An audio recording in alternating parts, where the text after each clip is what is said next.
First of all, welcome to our 4th annual Halloween costume. Lots of beer drinking and brat eating and fun. It's going to be great.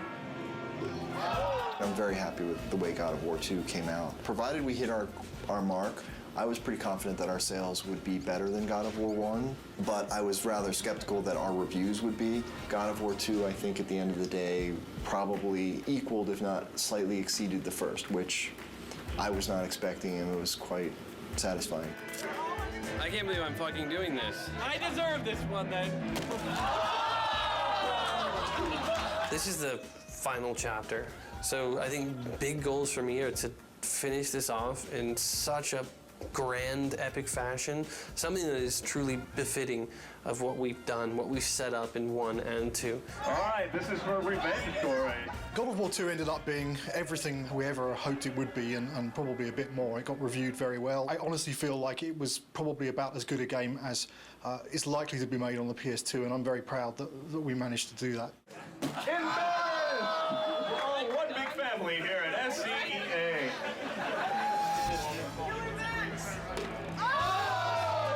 Once you start something, you gotta finish it.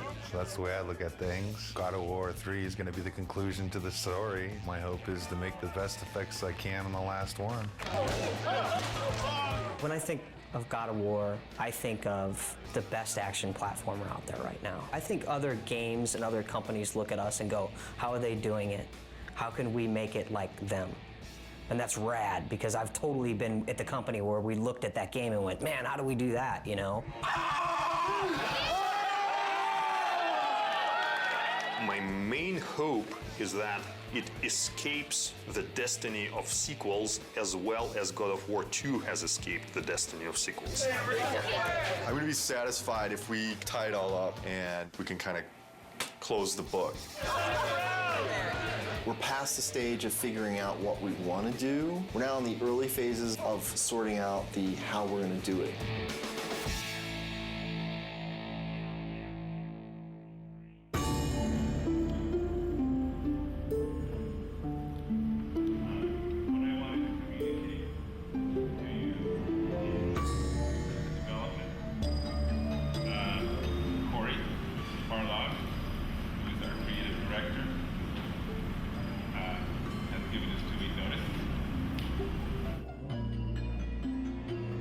Next Friday will be my last day at Sony Santa Monica. The bomb was dropped.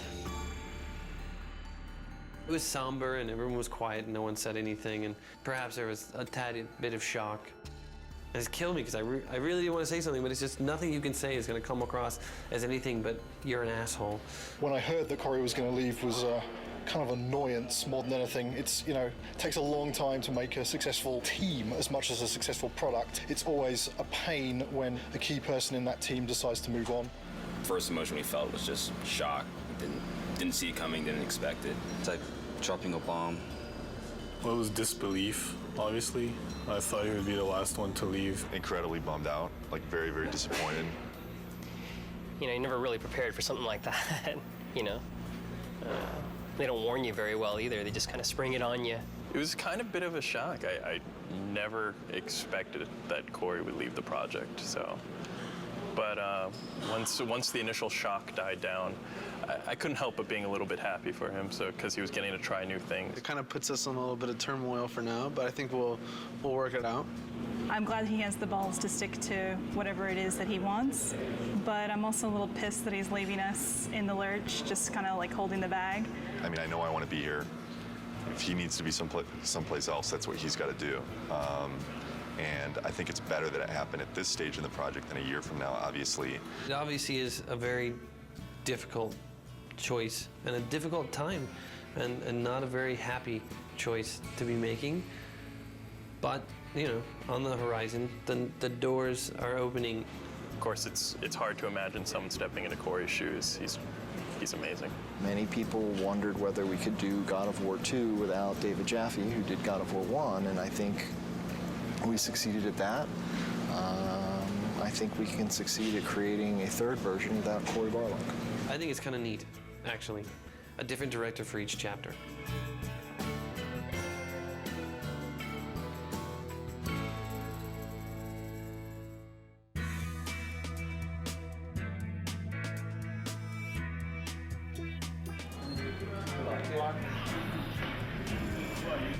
I have chosen Stig Asmussen to take the helm. When I became director, there was a very warm response from the team. I got a lot of tons of support, and I mean, so far everybody's been super cool. I look back on how Corey handled things and how Dave handled things, and I draw inspiration. I think the most important thing that I got from both of those guys is the fact that they were themselves. I'm super excited about this. You know, this team kicks ass, you know, and it's said a lot, but this type of situation, the kind of garbage that we've been going through in the last month, as far as I'm concerned, this team's second to none. But Stig is fucking amazing. Stig's a pretty good leader, I think mostly because you're probably afraid of him when you first meet him. The entire team really respects him. Everybody communicates well with him, and he's not unfair with any of his decision makings. From my perspective, he is much more easier to work with. He is much more structured and engineer friendly. One of my strengths is to try to lead by example. Hopefully that filters through to the rest of the team and they're able to approach their tasks with total excellence. All those leads from the last game, those key people, they're in place. And that's really where the personality of the studio comes from. That's where the drive of the team comes from, wanting to critique every element and make everything that's in the game the best that it can be. It really is driven from the leads and from the culture of this studio, and that has not changed, even through the turnover. So working on the PS3 is very challenging. It's a lot of new technology and a lot of new techniques are required to make a game on the PS3, which means that we have to learn some completely new techniques for writing our game code. It's also a completely new graphics processor, so we have to learn about those graphics techniques and work out how we expose them to the artist in order to make the best possible art and give the game the look that the art team is interested in. We have a similar set of problems working with the designers. People's expectations for games on the PS3 are much higher. They want to see, you know, more enemies and more complicated effects and, you know, more ragdoll physics on the characters and, you know, realistic looking reactions when you hit people. So yeah, there's a tremendous amount of challenge working on the PS3. God of War II, the team was able to throw so many things into the game and get things up and running and finding out, is that fun or not? The hard transition for God of War III is getting all that to work again because we have so much new technology that has to be built. You know what I'm saying?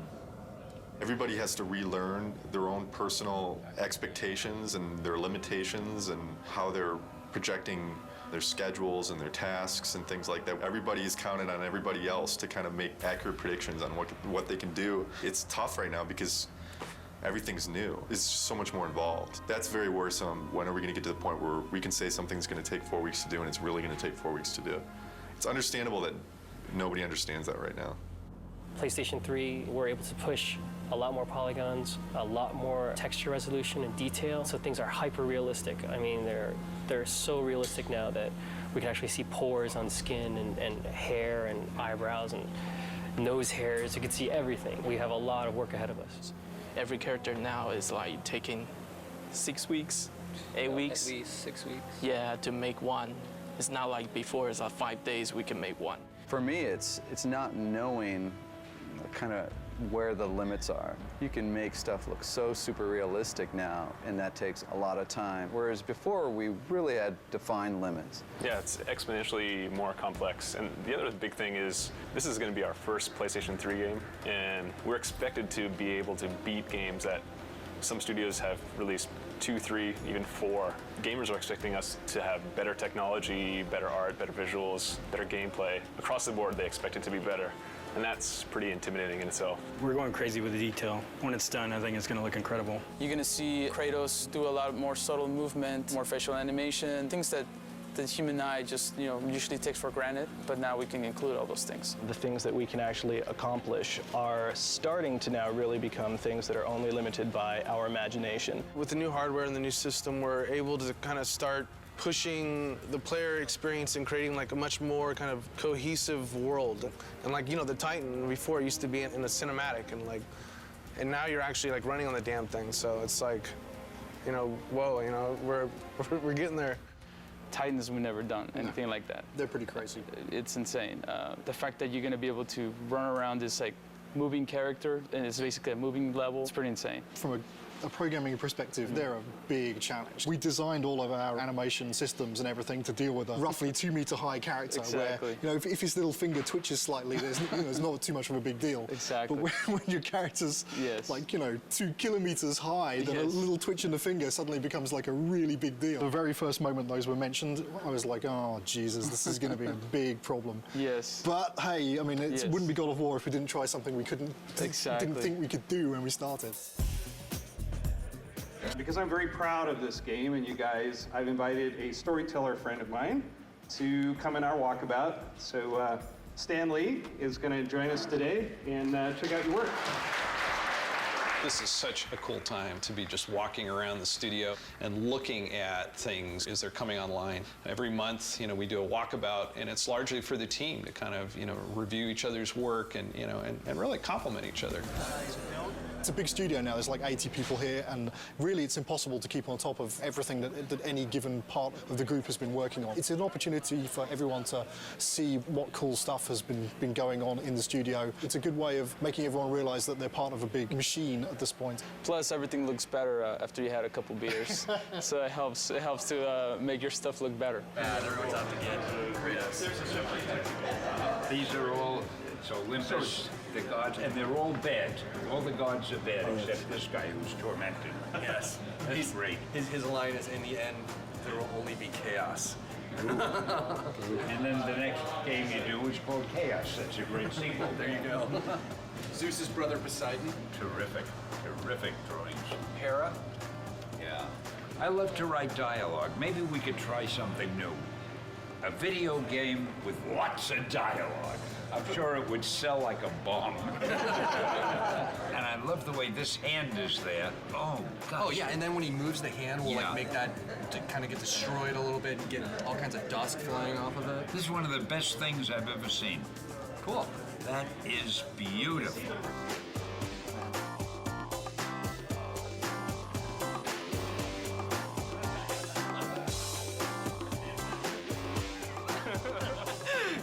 Last thing Corey did before he left. Okay, so long, fellas. We're just giving each other props here. Yeah. Cheers. There's no such thing as a bad walkabout because, beer at work. And also, Stanley rules! Woo, woo! Just crawled up there. It's Stanley. Stanley!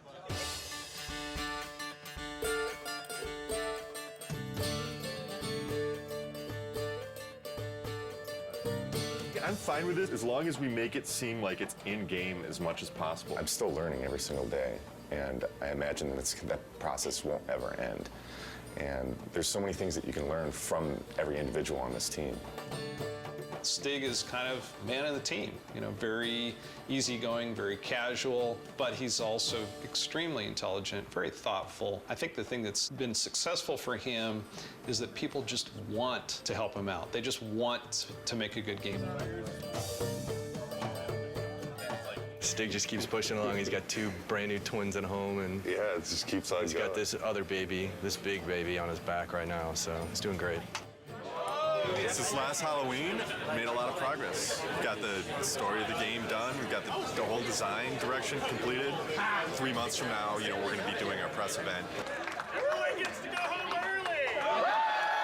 The first couple times when Stig addressed the team, it was so clear how nervous he was. He would kind of stumble on his words, and he'd literally, turn red, like a stoplight. It was really kind of endearing. But then to watch him sort of evolve, and honestly, I think I was a little bit concerned that, our game director is our public face. And we actually gave him, some media training. And Stig actually asking people, he says, honestly, I don't want to think about all this stuff. I just want to be myself. Is that okay? And they said, you know what? Absolutely. That looks good. Oh, wow. That's how tall Kratos is. He's probably closer to the size of this guy. Will is our stand-in Kratos when Kratos isn't here. I'm about as close as you can get. We picked the venue and the location for the spot, and we brought all the media here. We have something like 60 people here from the media. I can't wait for them to see the actual gameplay. These guys are going to be thrilled. Love Kratos. Kratos is hot. to see if he ends up a god or destroying Olympus. I do love the violence as well. You know, the women are very beautiful in the game as well. I can't wait to see what new characters they've brought to us, what new enemies, and I'm really excited. I also want the sizzle, you know? Maybe we can just focus it in a little bit more. We can play with that a little bit. Yeah. The development team has worked so hard on this project, so it's really fun to see when all their hard work comes to fruition. I'm going to get through the first couple slides up here, and then I'm going to start to walk around. Nobody has seen the gameplay outside of our studio, so this is going to be the first time. I want to get this over with. I'm nervous, but I'm also excited about this. I think we've got something really cool to show. I'm looking forward to seeing people's reactions. Can we play it? This is our first big kind of press thing. There's definitely some nerves with that. Anxious. I'm definitely anxious. The best thing that could happen today is people think it's awesome. You know, it totally kicks ass. The worst thing that could happen today is that people just flat out think it sucks. I don't think that's going to happen, but you never know with these media people.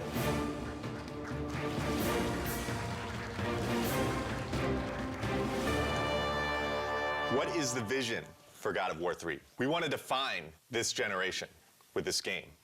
We're going to take a close look at him. I'll talk about some of the features that we're using on him. Here he is. We've got blended normal maps on him right now, so you can see the realistic muscle flexing.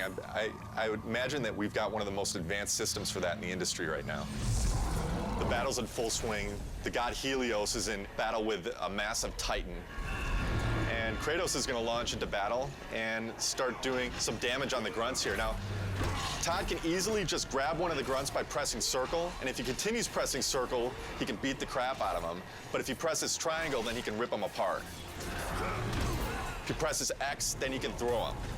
And one more move, square, uses it as a battering ram, and then he can take it, mash circle, smash his head against the wall. And all these moves are interchangeable. Meet our latest AI, the Chimera. Part snake, part goat, part lion. Todd has just unleashed the cestus on him, and you can see it's a brawling weapon. Now, the way the Chimera works is it's a 3-stage enemy. First, you fight the snake stage, and then it changes its stance, and you fight the lion stage. We're really having fun with gore on this game. Entering the Cyclops. Every action that the Cyclops makes is a direct reaction from the pain that Kratos is inflicting on him.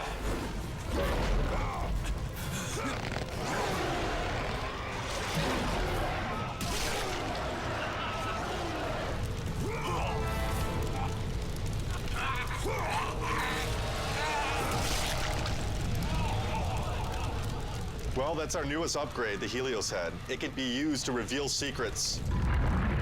Todd has now found the door of Eos. Another thing the Helios head can be used as is a lantern in darkened areas. This is our newest form of travel in God of War, Icarus Ascension. Todd now has full flight controls over Kratos and basically dodging gameplay.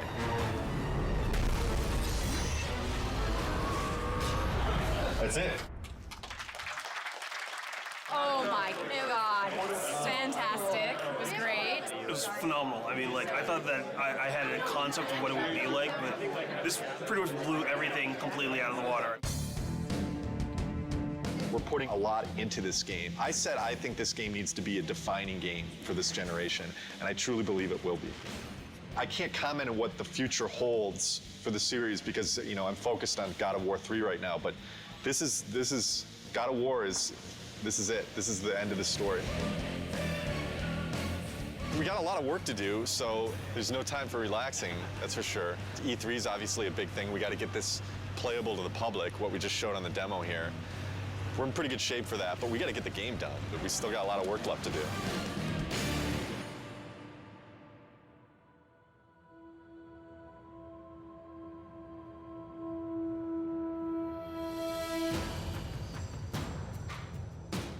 Right now for E3, pretty nervous about it. Nervous, I mean, think nervous isn't a bad thing. You know, you should be nervous. Your nerves should be on edge or else you're not going to get the thing done right. It's kind of ironic that most people would have been happy with the reaction for the press demo, and we were kind of like, we could have done better. We've undertaken to basically change the rendering path between February and E3 to make it look much prettier and much more next-gen. We have this amazing capacity to never know when to stop. Hopefully it'll all come together. I think it will. It's looking very nice. We definitely know how to pressure ourselves. This team sets the bar really high. We could settle for a lot less and probably be a lot closer to being done, but with this group, they're That'd be never way too satisfied. easy. Yeah, we never do things the easy way. Personally, I'm worried, but then I think it's good that I'm worried because that forces me to actually get this shit done. Good. There's definitely pressure, self-created pressure, and then pressure from other departments just to get everything done. We're all just trying to do our best. I think the most pressure we get is from ourselves. Every team is always looking at the other team's work and commenting and critiquing. So we're really pushing each other the most, I think. It's a lot of back and forth.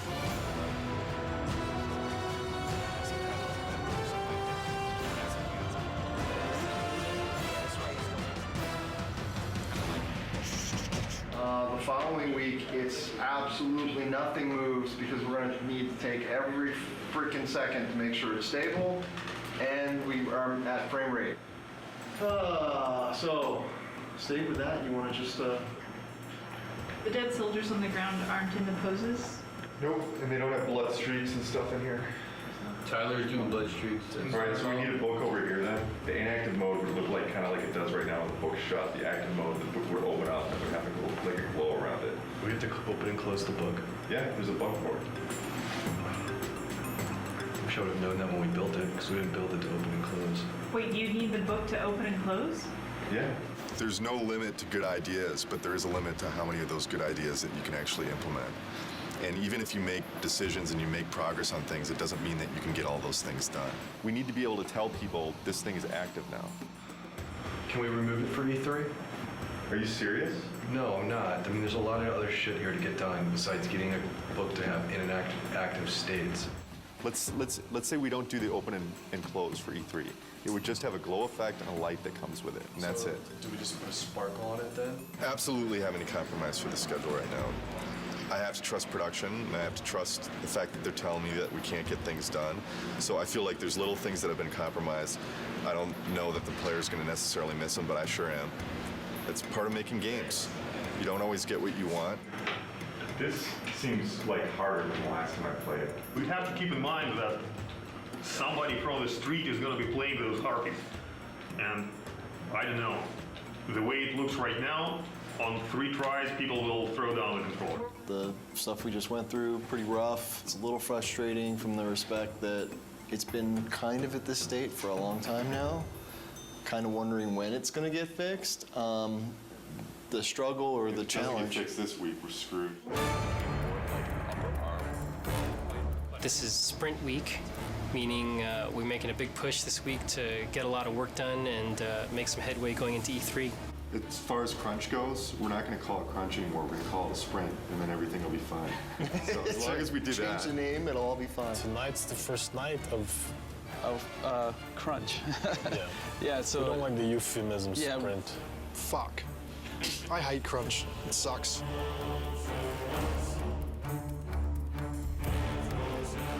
Right now, I'm creating a new build, and hopefully that will enable the rest of the studio to then continue working on the awesome content that they're creating for E3. They're definitely waiting on me. Definitely. As far as my end, I feel I'm okay, but then at the same time, I kind of feel like I'm waiting on technology a little bit to kind of come online. We just have a ton of bugs to fix. We're getting new technology right now, and the lighting's kind of broken, fog's kind of broken, so we're just trying to kind of survive, fix all our bugs, and get all of our tech in place so we can get this thing done. You're sprinting now. Yeah. Tonight's the first time the team has worked together as one, and there's a certain kind of level of excitement that goes into it and dread because we're still working, but it's a fun group to be with, and we're trying to get stuff done. You know, we can only do so much, right? And we'll just try to do as much as possible, as quickly as possible, and that's it. Hopefully we end up with something pretty cool, though.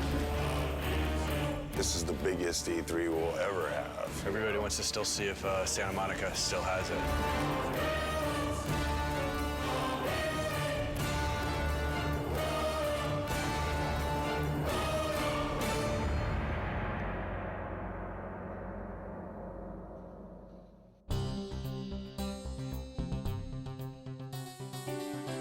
Last 2 weeks have been very, very intense. I actually got here this morning a half hour before the shrine actually opened to deliver live code for what we're playing this morning. I didn't have that code until yesterday afternoon. The Sony press conference is their big moment, 2 hours to like show all the new stuff they have. And it's going to be broadcast on live TV and web. And we're going to end the show with God of War 3. Anytime that you go first or last, if you open the show or close the show, it's an honor. I guess we're happy that Sony seems so committed to our game. It's nice that all of our hard work over the last 7 years, really, because that's how long we've been working on the God of War series in total, is really getting the reception that it seems to be getting. We're real excited that we're closing the press conference. It's a great opportunity. It's a great way to end. We're going to be live on stage playing real live code. So nerves are definitely high. Like a lot of jitters. Stig's going to be talking and I'm going to be playing on stage, so a little stressful. Got to take the edge off a little bit. Headlining scares the shit out of me. I've never done something this big, standing in front of 2,000 people or however many it is. This is one of the most eagerly anticipated games of this generation. I'd like to invite Stig Asmussen to the stage to show you the first few minutes of the jaw-dropping God of War 3.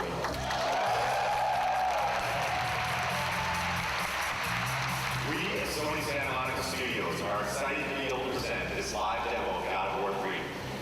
God of War 3 is the final chapter in our fantasy trilogy, based on the dark side of Greek mythology. Now our design director, Todd Pappy, will take point on the controls, and we'll get into our demo.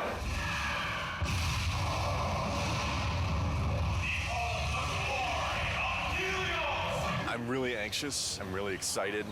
This is a really important moment for the team. It's important for the game. I hope that we make the impression that we always strive for.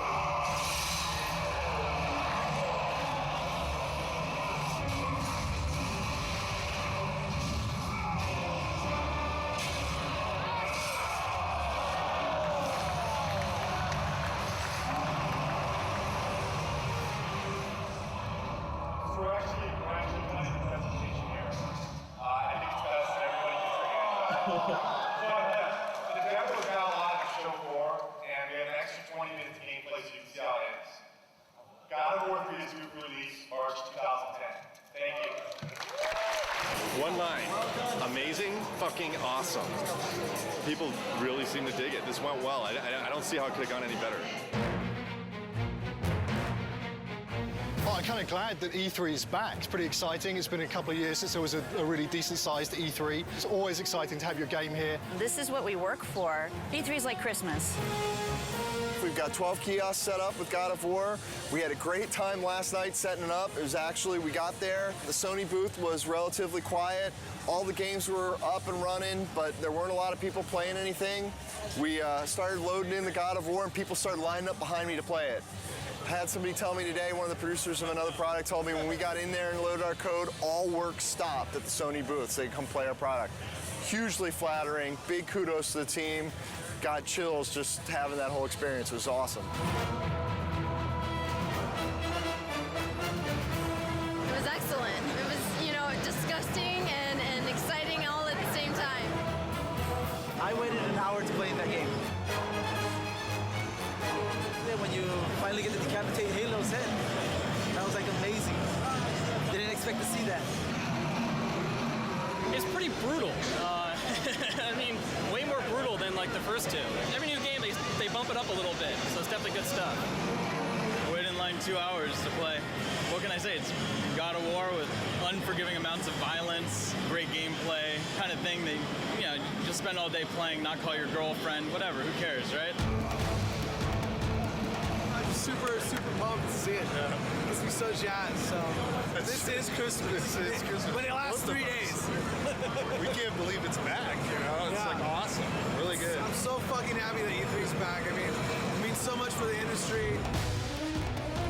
Seeing people's faces when they play, we just ship it out to the store, so the team really doesn't see, people's reactions and just even the oohs and ahs at the press event. It makes it all worth it. Just seeing the people's faces. I mean, that's why I make the thing. I want to take people to that next level. I think this is what excites the team the most when they get to see people's reactions. We work our asses off before this to just get the demo to be as polished as possible, and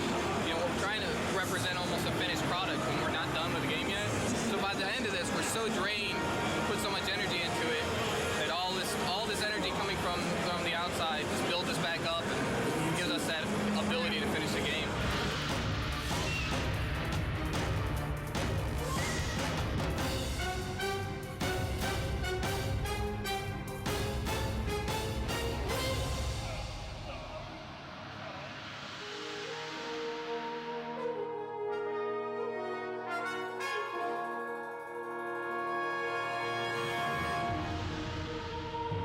E3's was a huge milestone for us. A lot of publicity, a lot of great feedback and great exposure. E3 was awesome. I have to say it went very well. Seeing all the fans and watching everybody play totally put us in a different mindset coming back from that. You really get locked up and don't really see people's reactions working on something for so long, and going and seeing people line up for your game, that's more than you could ever want, you know? It just kind of invigorates the whole team into coming back and working on something and wanting to put your heart into it and make it even better. I think we did a good job with it at E3. And that shouldn't be our high point. That should be like our midpoint. Alpha is when the whole game from start to finish needs to be in one bag. It can have placeholder assets, but you can fly basically through the whole game or walk through the whole game, and everything's represented in approximately the way that it will ship with. Yeah, so ideally by Alpha we shouldn't go, oh hey, we need that extra bad guy, or hey, we're gonna add a new boss. Which we've done on other games, so. But ideally on God of War 3, you know, Alpha will be, okay, all of our pieces are in. And then after Alpha becomes Beta, and Beta is basically art lock. I want to make sure that when I'm playing the game, I've got a smile on my face. You know, I've played God of War for the last 6 or 7 years of my life now. As long as I'm got a smile on my face, I think there's a good chance that that's going to translate over to the fans. If you kind of take a look at this here, you can see this character that's the size of the Sears Tower, roughly. It's about 1,500 feet tall. It's a different kind of boss battle. Kronos is more than Gaia, is more fully alive, and you're more fighting on a character that's moving around. So this has been very tedious and challenging and time-consuming to put this together, but I think at the end it'll definitely be worth it, and people will feel like they're playing something they never played before. Kronos will actually thrust his hands forward into his scrape and leave his fingers there, so that you can actually attack his fingernails. We'll have a breakable on the fingernail, and then the fingernail will bring up a circle prompt. You'll grab onto that and in the CS move, and then basically do a struggle and then rip it out, and it'll be kind of a gory, cool, memorable moment. We actually want to make this awesome. We want to make this gameplay super exciting. It's going to be everything people expect from what the Titan fight should be. What are the big tech issues, Chris, that you need support on? The only big tech issue we need support on at the moment is the issue with the collision. The more static you can get him, the more precision you will get in your CS move. The problem is that since it's a skin collision, the skin itself is not just a non-deformable object that you can rely on to not have change from one frame to the other. That's the biggest issue we can have. What we're doing hasn't really ever been done before, and so a lot of what we're running into are issues with trying to make it as exciting as possible, but working within the technical constraints that we have and in the time frame that we have. I would say that the rewrite of skinned collision is turning into a very unrealistic proposition to get it finished before Alpha. Time is the biggest fun killer usually, is as far as developing. It's where you come up with the most exciting scenarios, but do we have the time to put it together? Fabrice and I will need to take a look at what is going on and what's fixable and what is not, and what we will have to design around. With Kronos, the whole is greater than the sum of its parts, and when you see it all together in the finished product with all the polish, I think it's going to be one of the most memorable experiences in gaming history. That's how I feel about it. I know it's going to be like that. The murderer of Gaia enters my tomb. Kronos! I know it was you who killed her, Spartan. Who else could?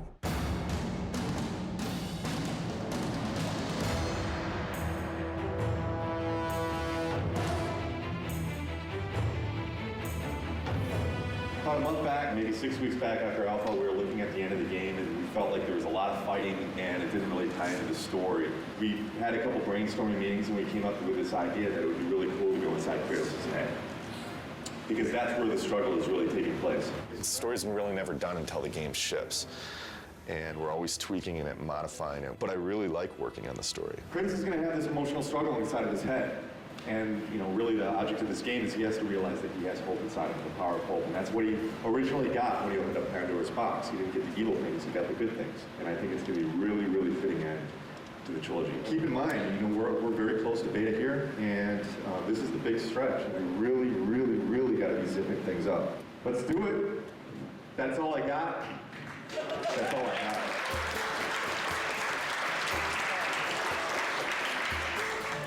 This is the third Halloween. I think for many it's probably a big relief. We're less than 3 months away from being done. It's been 2+ years. It's been an incredible journey. We've overcome so many pitfalls along the way with change of personnel, project redesigns. Despite all that, we've managed to continue to elevate and continue to push ourselves and continue to make the best products we as a team can do. And I think God of War 3 is living up to that. To complete the third one is pretty amazing. We always tried to hit the highest mark we possibly could, and I think we've done it once again with this one. So we're gonna have to wait and see what the fans think, but I have really, really high hopes. Completing a trilogy is something I never did in my life, and completing something like this is very special, something that means a lot to me. Sentimental moment. This is truly one of the best teams I've ever worked with. I mean, across the board. I've worked with teams that were really strong on the art side, or really strong on design, or really strong on technology, but this is the only team I worked with that fires on all cylinders. The team faced a lot of challenges. The interesting thing is that this team has always faced challenges, and it sounds kind of cliche, but they're really good at facing challenges. Yeah, I agree 100%.